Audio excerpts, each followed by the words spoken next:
दोस्तों आज हम बात करेंगे एक ऐसे कानून की जो शुरुआती उद्देश्य में शायद नोबल था, लेकिन असल में ये एक बुरा सपना बन गया।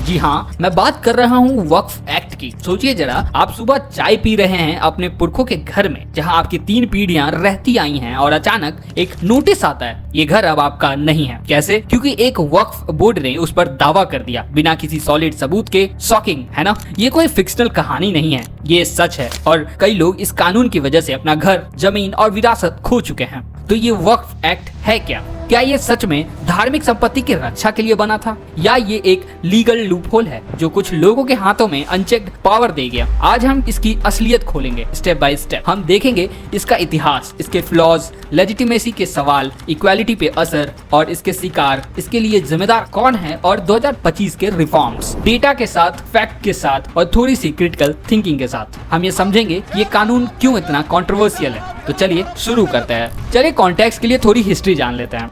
वक्फ एक्ट की जड़ ब्रिटिश राज में है। 1923 का मुसलमान वक्फ एक्ट, ये 1954, 1995 और 2013 में बढ़ता ही गया, हर कदम पर कंट्रोवर्सी को हवा देता हुआ। सोचिए, बाबरी मस्जिद, उसकी छाया आज भी इस डिबेट पर है। ये रिलीजियस राइट्स और इक्वल जस्टिस के बीच का टग ऑफ वॉर है जो कई सालों से चलता आ रहा है। वक्फ प्रॉपर्टीज इस्लामिक कानून के तहत रिलीजियस या चैरिटेबल काम के लिए डेडिकेट होती हैं, जैसे मस्जिद, स्कूल्स वगैरह, और एक बार डेडिकेट होने के बाद वो हमेशा के लिए लॉक्ड हो जाती हैं। लेकिन इसके इम्प्लीमेंटेशन ने इसे एक समस्या बना दिया। आइए देखते हैं कैसे।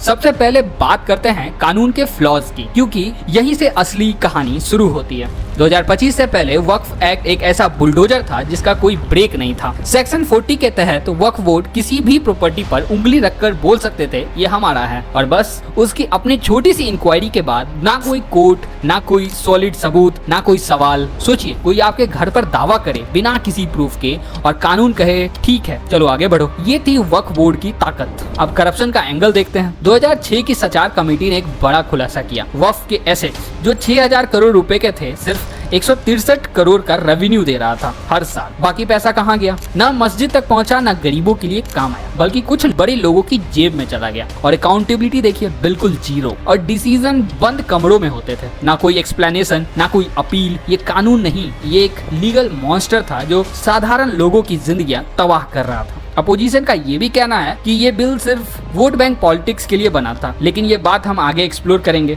अब सवाल उठता है, क्या वक्फ एसेट की लेजिटिमेसी पे सवाल नहीं उठना चाहिए? अब 1947 के बाद मुगल फोर्ट्स और ब्रिटिश स्टेट को सीज या रीडिस्ट्रीब्यूट किया गया, तो वक्फ प्रॉपर्टीज को क्यों नहीं छुआ गया? इंडियन कोर्ट्स ने वक्फ के कॉन्सेप्ट को सपोर्ट किया, लेकिन एक मिनट, ये स्पेशल ट्रीटमेंट क्यों? दिल्ली में वक्फ बोर्ड ने 200 गवर्नमेंट प्रॉपर्टीज पर दावा किया। पब्लिक लैंड्स जो आपके टैक्सेस से बना है। मुगल रूलर्स के प्लेसेस सीज किए गए, ब्रिटिश के बंगलोज रीडिस्ट्रीब्यूट हुए, लेकिन वक्फ एसेट बिल्कुल अनटचेबल। क्रिटिक्स का कहना है ये लीगल फेवरेटिज्म है जो भारत के सेकुलरिज्म के प्रिंसिपल के खिलाफ है। ट्रेडिशन का सम्मान करना एक बात है, लेकिन प्रिविलेज देना ये वहाँ से कंट्रोवर्शियल हो जाता है। अब एक और एंगल सोचने की कोशिश करते हैं। मान लीजिए कोई इन्वेडर आता है, जमीन कब्जा करता है और उसे वक्फ के नाम पर डेडिकेट कर देता है। क्या वो जमीन हमेशा के लिए प्रोटेक्टेड रहेंगी? पुराने वक्फ एक्ट के तहत अगर कोई मुस्लिम प्रॉपर्टी डेडिकेट करता था तो वो वक्फ बन जाती थी, कोई डिबेट नहीं। लेकिन इस्लामिक कानून कहता है कि प्रॉपर्टी पहले आपकी होनी चाहिए, कॉन्क्वेस्ट ऑनरशिप नहीं है, वो तो चोरी है। स्वतंत्रता के बाद इनेमी प्रॉपर्टी एक्ट के तहत पाकिस्तान या चाइना भाग जाने वालों की एसेट सीज कर ली गई, कोई वक्फ नहीं दिया गया।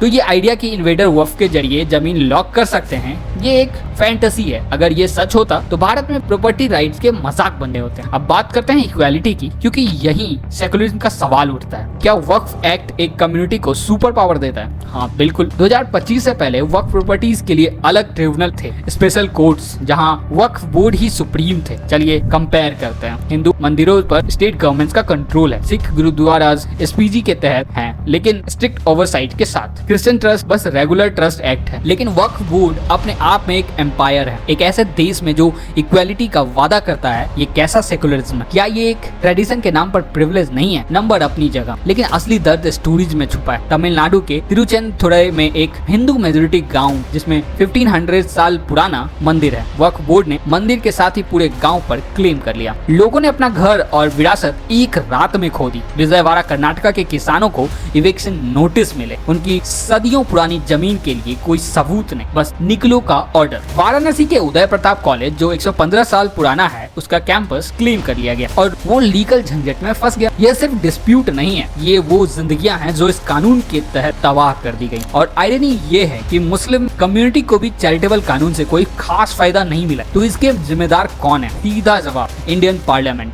खासकर कांग्रेस लेड गवर्नमेंट। 1954 के वक्फ एक्ट ने इसकी बुनियाद रखी। 1995 ने वक्फ बोर्ड को और ताकत दी और 2013 ने दरवाजे पूरी तरीके से खोल दिए। क्यों? एक हिस्सा कॉलोनियल हैंगओवर था, ब्रिटिश का 1923 मुसलमान वक्फ एक्ट इसका टेम्पलेट था। एक हिस्सा क्रिटिक्स इसे वोट बैंक पॉलिटिक्स कहते हैं, जो माइनॉरिटी प्रोटेक्शन के नाम पर थी। गुड इंटेंशंस शायद, डिजास्टर्स रिजल्ट बिल्कुल। अब 2025 की बात करते हैं। क्या सरकार ने ये मेस फिक्स किया? उन्होंने कोशिश की। वक्फ बोर्ड में अब नॉन मुस्लिम और अलग अलग मुस्लिम सेक्ट्स के लोग शामिल होंगे। हाई कोर्ट ट्रिब्यूनल डिसीजन को रिव्यू कर सकते हैं, डिस्ट्रिक्ट कलेक्टर क्लेम्स को वेरीफाई कर सकते हैं और प्रॉपर्टीज डिजिटल हो रही हैं करप्शन को रोकने के लिए। इसका उद्देश्य क्या है? ट्रांसपेरेंसी और फेयरनेस। लेकिन सब खुश नहीं है। कुछ कहते हैं कि ज्यादा स्टेट कंट्रोल से रिलीजियस ऑटोनॉमी खतरे में है। तो ये सॉल्यूशन है या नई प्रॉब्लम, ये आपको डिसाइड करना है। तो दोस्तों, ये था वक्फ एक्ट का सच। 2025 से पहले ये कानून एक फ्लॉड जायंट था,